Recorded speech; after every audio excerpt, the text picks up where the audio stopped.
योग आपने शुरू किया जी। आपने मदरसों में सिखाना शुरू किया जी जी। तो जब आपने मदरसों में सिखाना शुरू किया होगा तो आज इतने मुस्लिम युवाओं को बच्चों को आपने योग सिखाया, इसके विषय में आप बताइए। हाँ, ये पहली बार योग के लिए मैं मदरसों में गया तो कि मुझे मदरसे में अंदर दाखिल होने की इजाज़त नहीं। मुस्लिम भाइयों से मैं ये अपील करता हूँ कि योग किसी धर्म मजहब में बंद करके नहीं है, योग सबके लिए है और सब जिसने पैदा किया वो ईश्वर, वो अल्लाह, वो लॉर्ड, वो जिसको भी हम मानते हैं अपने अपने पंथ के अनुसार, उससे मिलने का नाम योग है। जब हम अपने कुछ इस्लाम के जानने वालों में ये डर था कि कहीं ना कहीं अगर हम योग से जुड़ते हैं तो शायद हम अपना मजहब भूल जाएंगे या हम अपने मजहब से बाहर निकल जाएंगे, हालांकि नमस्कार, मैं विजय भूषण आपको लगातार सनातन संस्कृति के विभिन्न प्रकार के संत महात्माओं, तपस्वियों, त्यागियों के साक्षात्कार दिखाते हैं। आज हम योग की बात करने वाले हैं, योग के विभिन्न विषयों, विभिन्न आयामों की बात करने वाले। योग प्रत्येक भारतीयों और भारतीय संस्कृति की पहचान है, जिसमें प्रत्येक भारतीय गर्व करते हैं। योग का अर्थ होता है जुड़ना और जोड़ना।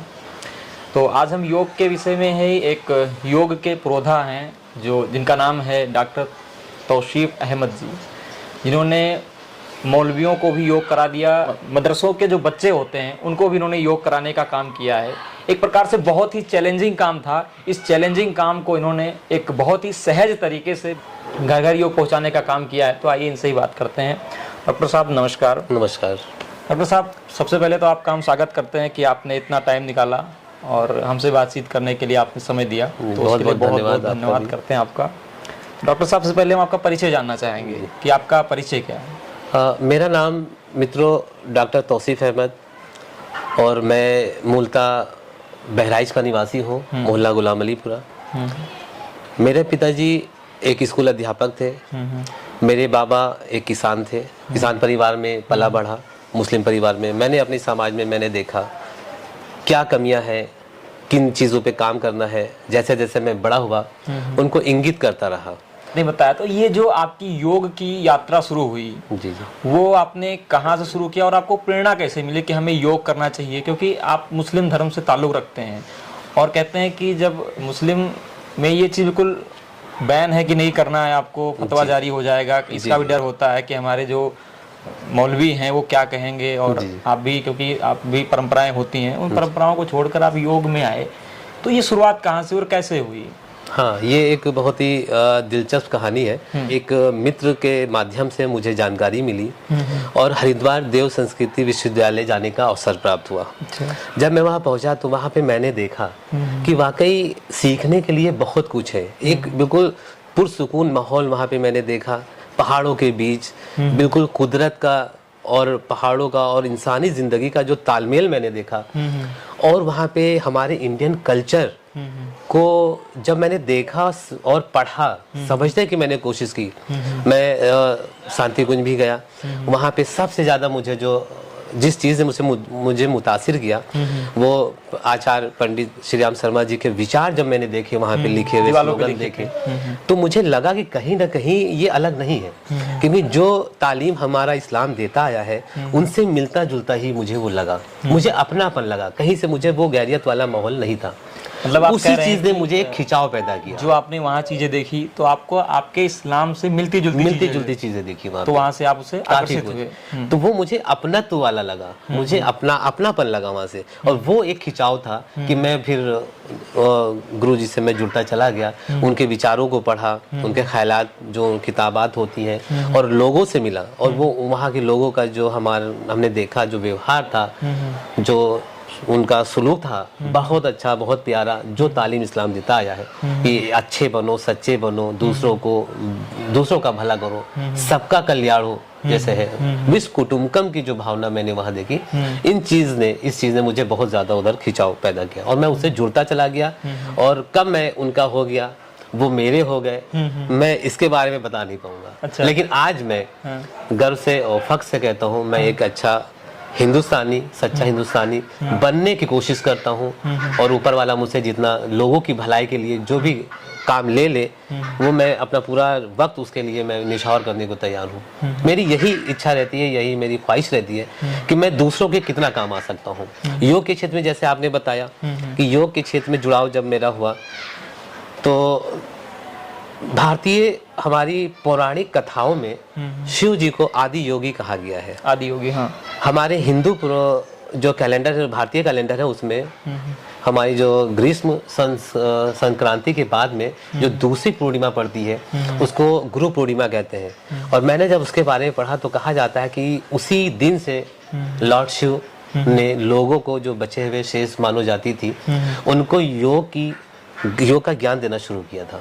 इसलिए आदि योगी उनको कहा जाता है। और योग कोई बुरी चीज नहीं है। तो इस्लाम के जानने वालों में ये डर था कि कहीं ना कहीं अगर हम योग से जुड़ते हैं तो शायद हम अपना मजहब भूल जाएंगे या हम अपने मजहब से बाहर निकल जाएंगे। हालांकि ऐसा कुछ भी नहीं। मैंने जब इस्लाम को जाना तो उसमें एक चीज, बहुत अच्छी चीज बताई गई है कि जितनी भी दुनिया में इल्म है, इल्म और फुनून, जो स्किल्स हैं या जो पैथियां हैं, जो चीजें हैं, जो हुनर है, ये सारी चीजें मुसलमान की खोई हुई पूंजी है। मुसलमान और तमाम इंसानों की खोई हुई पूंजी है। इसे आप जहां जहां से मिले उसको हासिल कर लीजिए। और इस्लाम में इल्म के बारे में इतना कहा गया है, मैं मुसलमान होने के नाते ज्यादा उससे जुड़ाव, अपने आप को जुड़ा हुआ पाता हूँ, क्योंकि हमारे इस्लाम में कहा गया, पहली आयत जो उतरी है कुरान में वो इकरा मिस होता है पढ़ो और सीखो।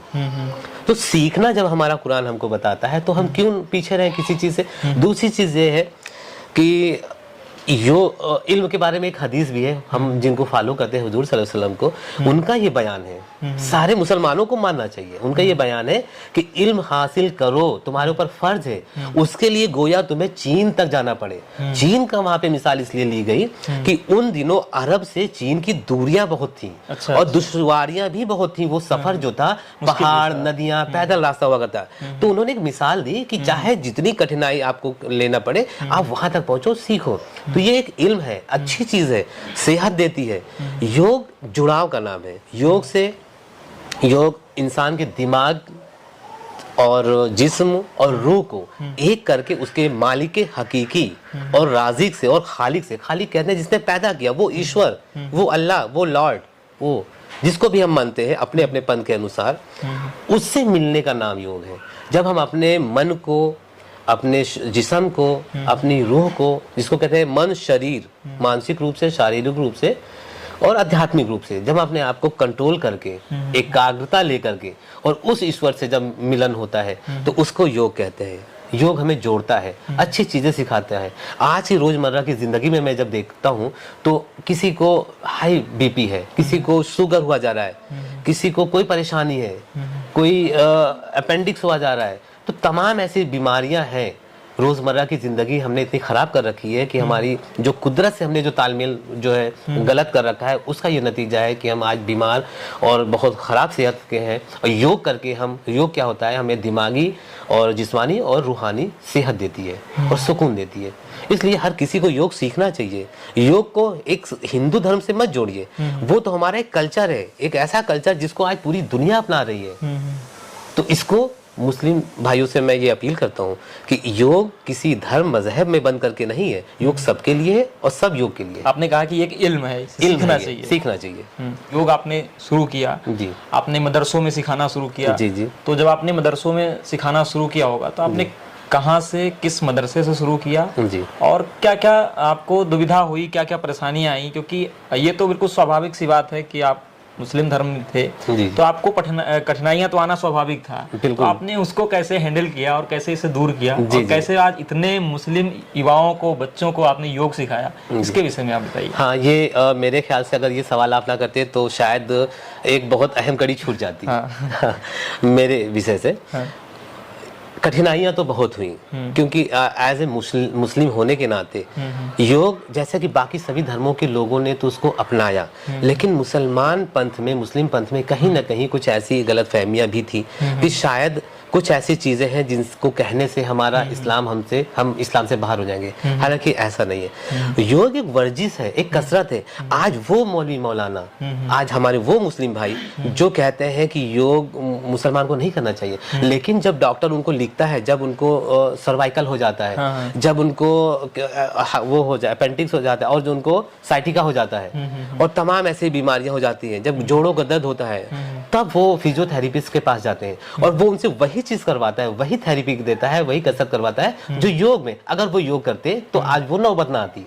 तो योग को अगर हम अपनाते हैं तो कहीं ना कहीं वो एज ए वर्जिश, एज ए कसरत है वो एक मेडिसिन के रूप में। हाँ, एक जैसे कि हमारे मुस्लिम भाई 5 वक्त नमाजी होते हैं, जो लोग 5 वक्ता नमाजी हैं, तो वो भी एक तरह का योग ही है। योग के बहुत से ऐसे आसन हैं जो नमाज में हैं। हाँ बिल्कुल। तो जो ये करते हैं तो समझो वो योग ही कर रहे हैं, वो ईश्वर से भी मिल रहे हैं और अपने शरीर को स्वस्थ रखने के लिए भी, उनका फायदे के लिए भी वो काम कर रहे हैं। और ऐसे लोग जो नहीं कर रहे हैं, अब जैसे आपने पूछा कि कैसे कठिनाइयां हुई, तो मैंने सबसे पहले हरचंदा जरवल कस्बा में एक गांव है, वहां से मैंने मदरसा भारतीय मुस्लिम लिसानी स्कूल हरचंदा से मैंने स्टार्ट किया। मैं वहां पे साइंस टीचर था और जब मैंने वहां से स्टार्ट किया तो कुछ लोगों को मतलब परेशानियां हुई और योग एक हिंदू चीज मानी जाती थी कि हिंदू संस्कृति की चीज है, इसको मुस्लिम करेंगे तो कहीं ना कहीं वो मुसलमान के लिए सही नहीं है। तो धीरे धीरे इन चीज़ों को ख़त्म करते हुए फिर उसके बाद में मैं बहराइच में आया। बहराइच के मदरसों में यहाँ भी वही चीज़ें हुई। जब पहली बार योग के लिए मैं मदरसों में गया तो तमाम चीज़ें कि नहीं योग नहीं होगा, यहाँ तक कि मुझे मदरसे में अंदर दाखिल होने की इजाज़त नहीं मिली कि नहीं आप नहीं आ सकते हैं। लोगों ने पीछे से भी बहुत कमेंट्स भी हुए कि इनकी धर्म वापसी हो, घर वापसी हो गई है। अच्छा। ये तो अपना नाम भी बदल लें। लेकिन अब वही लोग जब समझ गए कि योग से कितने फायदे हैं और ये क्या चीज़ है, ये कोई किसी एक मजहब में बन करके नहीं, ये सबके लिए है और हमारी सेहतमंद जिंदगी के लिए बहुत ज़रूरी है। और आज पूरी दुनिया इस चीज़ को अपना चुकी है। और 2014 में 27 सितंबर 2014 को और अक़वाम मुत्तहिदा की एक मजलिस में हमारे इज़्ज़त माब आली जनाब वज़ीर आज़म नरेंद्र मोदी साहब ने एक बहुत ही असरदार तकरीर की। उस तकरीर से इतना असर पड़ा कि दुनिया के तमाम ममालिक ने उसका इस्तकबाल किया खुले दिल से। और 21 जून 2015 को हिंदुस्तान की आयुष मंत्रालय ने बड़ी अच्छी व्यवस्था की, इंतजाम किए और 84 देशों के बहुत ही रसूखदार और बहुत ही जानी मानी शख्सियत के साथ में हमारे वजीर आजम ने राजपथ, दिल्ली के राजपथ पे योग का 35 मिनट योग का कार्यक्रम किया। उसमें 21 आसन उन्होंने किए, जो दुनिया का सबसे बड़ा योग रिकॉर्ड आज तक बना हुआ है। ये तो कहीं ना कहीं अब दुनिया को भी समझ में आ चुका है, सबको समझ में आ चुका है कि योग हमारी सनातन संस्कृति की, हमारी भारतीय कल्चर की एक धरोहर है, एक नायाब विरासत है। इसको हम खोने नहीं देंगे और पूरी दुनिया उसका इस्तेमाल कर रही है। तो उसमें हम हिंदुस्तानियों की वो हक है, हम हिंदुस्तानियों की विरासत है, तो अब हमें बढ़ चढ़ के उसमें हिस्सा लेना है। वो किसी भी धर्म पंथ मजहब का हो, सबकी भागीदारी और सबकी जिम्मेदारी ये बनती है एक हिंदुस्तानी होने के नाते कि सब इसमें बढ़ चढ़ के हिस्सा लें और ज़्यादा से ज़्यादा जितना वो अपना ताउन दे सकते हैं उसमें करें। अच्छा, जैसे मुस्लिम धर्म की जब बात आती है, कोई मुस्लिम धर्म के अनुयायी हैं, आप भी, आपका धर्म मुस्लिम है, कि एक कट्टरपंथ होते हैं कि हाँ हमें उधर नहीं जाना, हमें योग नहीं करना। तो जैसे आपके जीवन में जब योग नहीं था जी, तब आप कट्टर थे अपने धर्म को लेकर, और इसके बाद योग आया जब आपके जीवन में, आपने जब योग अभ्यास शुरू किया या आपने योग को सीखा पढ़ा, उसके बाद में क्या क्या परिवर्तन आपके जीवन में आया, पर्सनल लाइफ में आपने क्या क्या अनुभव किया? जी जी, मैं ये आपके साथ अपना एक साझा करना चाहूँगा। मैं योग से जुड़ा और योग करना शुरू किया तो मुझे एक सुकून मिला। जैसे नमाज पढ़ने से एक सुकून मिलता है रूहानी, वो सुकून इसमें मिला। इससे क्या होता है कि हमारा जिस्म तंदुरुस्त रहता है, हमारे जिस्म के अज़ा जो है, ये जिसको अंग कहते हैं हम लोग, ये हमारे अच्छे से काम करते हैं और दिमाग एकदम पुरसुकून होता है, जिसको शांति कहते हैं। तो हमारी मानसिक शांति हमको मिली, शारीरिक और मानसिक ये शांति मिली, जिससे कि मेरा दिमाग और अच्छी चीज़ों की तरफ गया। जो चीज़ें मैं नहीं कर पाता था, मैंने वक्त निकाला, उन चीज़ों पे मैंने उसका मुताला किया और मैंने देखा कि जो है मेरे सोचने की जो ताकत है वो कहीं ना कहीं और अच्छी हो रही है। तो ये योग की देन है। जब योग मुस्लिम लोगों तक, मुस्लिम लड़कों तक पहुंचाने की कोशिश की, मौलवियों को समझाने की कोशिश की जी, आपने क्या एक अहम हिस्सा क्या रहा, कैसे आपने उनको समझाया, कैसे आपने उनको मोटिवेट किया कि नहीं योग जो है ऐसा नहीं है, ईमान खराब नहीं होगा? या कि जब हम अपने मुसलमान भाइयों के पास गए तो लोगों का यही कहना था, उसमें एक आसन हमारा जो है एक योग है, जैसे सूर्य नमस्कार। हाँ। तो ज्यादातर लेके वो बहुत ही वायरल हुआ, तो न्यूज चैनल पे भी खूब चला ये चीजें। तो जो कि मजहब हमारे मुस्लिम मजहब में ये कहते हैं कि एक ही अल्लाह है, उसी की हम इबादत करते हैं। और सूर्य नमस्कार जो है कि सूर्य को नमस्कार करते हैं, और सूर्य देवता को हम देवता नहीं मान सकते। सूरज एक अल्लाह की बनाई हुई वो भी मखलूक है जैसे हम लोग हैं, उससे हमें फायदा मिलता है और हमारे लिए है वो। तो ये चीज़ों में बहुत ज़्यादा वो टकराव था। तो यहाँ पे मैंने लोगों को यही समझाया कि ठीक है, आप उस मालिक को एक जाने, एक ईश्वर है, उसको मान करके बाकी चीज़ें जो अल्लाह ने बनाई है इंसान की अच्छाई के लिए, भलाई के लिए, तो आप वो करिए। उसमें जो श्लोक्स हैं बहुत से ऐसे, जैसे सर्वे भवन्तु सुखिनः, सर्वे सन्तु निरामया, सर्वे भद्राणि पश्यन्ति मा कश्चित् दुःख भाग् भवेत्। तो इसका जब मैंने अर्थ बताया लोगों को कि इसका मतलब होता है कि सब सुखी हो, सब सेहतमंद हो, सब बीमारी से निजात पा जाएं और सब अच्छाई देखें और भलाई के गवाह बने, ये उर्दू तर्जुमा इसका है। तो जब मैंने बताया कि यही चीज आप अपनी नमाज में भी कहते हो, अपनी दुआओं में करते हो, वही चीज, उसमें जबान बदल गई है लेकिन अर्थ और भाव उसके जो माने वही है। तो लोगों को भाषा बदल गई है, और वही भाषा अरबी में आप पढ़ते हो, जो आपकी जो है हमारी जो क्या कहते हैं आयत होती है, वही श्लोक संस्कृत में श्लोक है। तो इन चीजों को जब उनको समझाया तो काफी हद तक लोगों की समझ में आई, और वो समझे कि हाँ वाकई योग करने की चीज है। और जैसे हम कसरत करते हैं, हमारे इस्लाम में कहीं मनादी नहीं है कि हम अपने सेहत को खराब करें या बर्बाद करें। सेहत नशा सबसे बड़ी बीमारी है, इस्लाम में भी मना दी, हर धर्म इसको मना करता है, मना गया, योग में भी मना किया गया है। तो योग क्या करता है, कहीं ना कहीं नशे से छूटने की एक ताकत देता है। तो इसके लिए भी लोगों को मैंने बहुत समझाया और लोगों की समझ में ये चीज़। सनातन संस्कृति को किस रूप में देखते हैं? भारत में रहने वाले प्रत्येक भारतीय सनातनी है, क्योंकि ये कोई धर्म नहीं है, सिर्फ संस्कृति है जो भारत की है। जी जी। तो आप इसे किस रूप में देखते हैं? और गायत्री परिवार से भी जुड़े हैं, तो क्या आप गायत्री परिवार से जुड़े हैं, हवन यज्ञ करते हैं, गायत्री मंत्र का जप करते हैं? चाहता हूँ कि मैं गायत्री परिवार से जुड़ा हूँ, और मुझे मौका मिला है 2-1 बार हवन में बैठने, कभी मैं गया हूँ। और सनातन संस्कृति की जहाँ तक बात, सनातन संस्कृति बहुत ही प्राचीन और पुरानी है। फिर धीरे धीरे नए नए मजहब का, नए नए ख्याल का जन्म होता गया, वजूद में आए। उसी में से इस्लाम है हमारा। अब इस्लाम को हम ये नहीं कहते कि पुराना है, क्योंकि आदम अलैहिस्सलाम मुस्लिम ही थे जब ऊपर से जन्नत से भेजे गए थे, मुस्लिम के अनुसार, और बाकी धर्मों के अनुसार दूसरे हैं। तो सनातन संस्कृति सबसे पहले और प्राचीन है, वो प्राचीन है। हाँ, वो प्राचीन है। और उसके बाद में हम लोग यहीं के थे, और इस्लाम के लोग जब यहाँ पे मानने वाले अनुयायी जैसे संत महात्मा हिंदुस्तान में जब आए, तो उनके आचार को देखकर, उनके व्यवहार को देखकर, उनके सुलूक को देखकर, उनके साथ उठ बैठकर यहाँ के लोगों ने अपना ख्याल बदला और उनके पंथ मजहब को कबूल कर लिया। तो जो लोग उनके पंथ मजहब को कबूल कर लिए, जैसे जो फकीर लोग आए, दुर्वेश आए, उनको कबूल कर लिया, तो वो इस्लाम मजहब में आ गए। अच्छा। ऐसे ऐसे भगवान बौद्ध जी घर त्याग कर दिया, उन्होंने आत्मज्ञान हुआ उनको, और वो जंगल को गए उन्होंने, और तपस्या की, सोचा, मंथन किया, और हाँ भगवान बुद्ध जी को। और उसके बाद उन्होंने क्या किया कि उनको ज्ञान मिला, और वो बौद्ध धर्म के अनुयायियों बने, स्थापना की, और उनसे बौद्ध धर्म प्रचारित हो गया। ऐसे सभी संस्कृतियाँ यहाँ से उत्पन्न हुई है, लेकिन हमारी सनातन संस्कृति बहुत ही प्राचीन है। मतलब आप जैसे बौद्ध धर्म का, जैसे बौद्ध धर्म बढ़ा, आगे चला, और बौद्ध धर्म का जैसे उत्पन्न हुआ, उसी तरीके से आप देखते हैं इस्लाम धर्म को भी? इस्लाम धर्म को भी हम ऐसे मानते हैं। इस्लाम जो है अरब से शुरू हुआ, और हिंदुस्तान तक जो लोग वहाँ से आए चल के, उनके थ्रू लोगों का संपर्क हुआ, उठना बैठना हुआ, उनकी बातों से, उनके आचार विचार से लोग प्रभावित हुए, और उन्होंने इस्लाम को कबूल किया।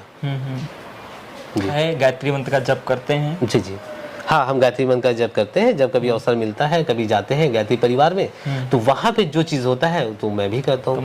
लेकिन इसका मतलब ये नहीं कि मैं मुस्लिम नहीं हूँ। नहीं, ये चीज है। देखो हमारा मैं अपने मुस्लिम भाइयों को बताना चाहता हूँ कि बहुत से लोगों में छोटी छोटी बातों फिर फतवे लगने लगते हैं। तो इसका ये नहीं, गायत्री का जो मंत्र है, ओम भूर्भुवः स्वः तत्सवितुर्वरेण्यं भर्गो देवस्य धीमहि धियो यो न प्रचोदयात्। तो अगर इसका आप माने जानेंगे तो शायद ये चीज नहीं कहेंगे कि आप जो है मुसलमान नहीं है, क्योंकि ये कल्याणकारी है, सबके भलाई के लिए है। तो उसको मैं अपनी तरह से लेता हूँ, उसको मैं अपनी तरह से उसका तर्जुमा करके अपनी तरह से लेता हूँ कि सबकी भलाई के लिए, सबकी अच्छाई के लिए, तो मैं उसका गायन करता हूँ। जी। योग का अर्थ होता है जोड़ना। जी जी। हम जोड़ने की बात करते हैं, तोड़ने की नहीं। लेकिन हमारे जो मजहब हैं वो अलग अलग हैं, और दो अलग मजहब में हमेशा संघर्ष, टकराव चलता रहा है। तो इस टकराव को, इस संघर्ष को दूर किनार किया जाए, इसको आपस में जोड़ा कैसे जाए, या आपस में एक भाईचारा कैसे स्थापित किया जाए? आप हिंदू मुस्लिम एकता को कैसे देखते हैं कि एक भाईचारे को कैसे बनाया जाए और कायम कैसे किया जाए? जी जी, इसके लिए ये हिंदू है, ये मुसलमान है, ये वो, इनसे नहीं बोलना, उनसे नहीं करना, ये सब चीज़ें, यही कोई मजहब बुरा नहीं है, उसके मानने वाले कुछ लोग बुरे, मानने वाले बुरे, हाँ, कुछ लोगों ने अपने निजी मुफाद के लिए, अपने निजी फायदे के लिए, लालच के लिए इन लोगों में फूट पैदा कर दी। और आज का जो टाइम है वो हम देख रहे हैं, तो बहुत ही अफसोस भी होता है कि हम लोग कहाँ से कहाँ पे आ गए हैं। हमारे ईश्वर ने, अल्लाह ने किस काम के लिए दुनिया में भेजा था? एक दूसरे की मदद करना, एक दूसरे का ख्याल रखना और अच्छी जिंदगी जीना और उसकी ईश्वर की पूजा करना, उसकी इबादत करना। लेकिन आज तो हम लोग अपने धर्म, पंथ और मजहब में बट करके एक दूसरे को बिल्कुल मारने पे तुला हो गए। आज ये नौबत आ गई है, ये ऐसा नहीं चाहता ऊपर वाला हमसे। इसीलिए हमारे बीच के लोगों को, हम तो कहते हैं हमारे नौजवानों को, हमारे नवयुवकों को ये बीड़ा उठाना चाहिए। अच्छे लोगों को आना पड़ेगा, अच्छे लोगों को आगे आना पड़ेगा और उनको एक महदूद होके नहीं रहना है कि हम इस्लाम मजहब में तो हम इस्लाम को ही फॉलो करेंगे, आगे नहीं बढ़ेंगे। अरे भाई, अगर आप इस्लाम को मानते हो, अपनी अच्छाइयाँ लोगों को बताइए, आप करके दिखाइए कि आप अच्छे हो, तभी तो दूसरा मानेगा नहीं आप अच्छे हो। अगर आप हिंदू मजहब के हो, हमारे पंडित जी हैं, अगर वो अच्छाई करते हैं तो उनको हमारे साथ भी बैठना पड़ेगा। बिल्कुल बैठना पड़ेगा। जब बैठेंगे तब हम जानेंगे कि आप कितने अच्छे हैं। तो हमें एक दूसरे को बाउंड्रीज में नहीं बांधना है, इन बाउंड्रीज को तोड़ना है हमको।